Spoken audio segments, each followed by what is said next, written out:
आप देख रहे हैं संविधान और कानून SK लाइव न्यूज। लोक जनशक्ति पार्टी के राष्ट्रीय अध्यक्ष चिराग पासवान गुरुवार को बोचहां विधानसभा क्षेत्र पहुंचे, जहां उन्होंने पार्टी प्रत्याशी बेबी कुमारी के समर्थन में चुनावी सभा को संबोधित किया।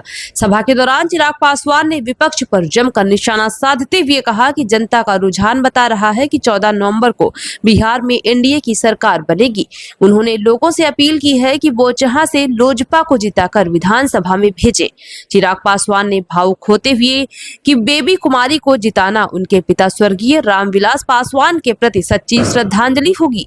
उन्होंने याद किया कि 2015 में पिता ने बेबी कुमारी को टिकट देना चाहा था, लेकिन कुछ कारणों से संभव नहीं हो पाया। प्रधानमंत्री नरेंद्र मोदी का जिक्र करते हुए उन्होंने कहा कि बिहार उनकी प्राथमिकता है और वे विकसित बिहार का सपना देख रहे हैं। ये अध्यक्ष आदरणीय चिराग पासवान जी, जिन्हें दुनिया के सबसे लोकप्रिय नेता,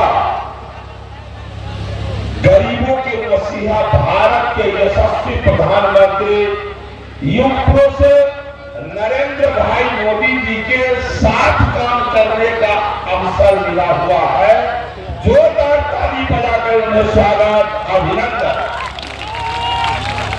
हम लोग के बीच यहाँ उपस्थित है जो आपके उम्मीदवार के रूप में यहाँ आज मंच पर विराजमान है, श्रीमती बेबी कुमारी जी, जो आपके जाने पहचाने कि जहाँ जनता दल यूनाइटेड कहाँ गई बीना जी, कि जहाँ जनता दल यूनाइटेड गायघाट से हमारी प्रत्याशी कमल सिंह जी को अपने सिंबल पे चुनाव लड़ाती है, रफीगंज से प्रमोद जी को अपने सिंबल पे लड़ाती है।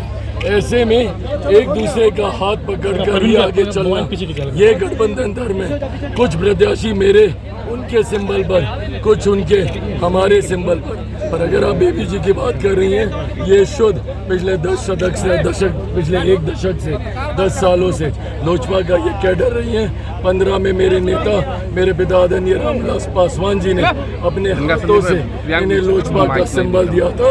आज एक बार फिर लोजपा का सिंबल पाकर कहीं ना कहीं मेरे नेता, मेरे पिता आदरणीय रामविलास पासवान जी का भी आशीर्वाद पूरी तरीके से इन्हें प्राप्त है। 25 में चिराग जी एक बयान महागठबंधन ने मुख्यमंत्री के रूप में तेजस्वी को किया है, क्या कहना चाहेंगे? अगर इतना तराधम का कर मिन्नतें कर ही अगर आपका किसी ने नेतृत्व स्वीकार किया तो क्या स्वीकार किया?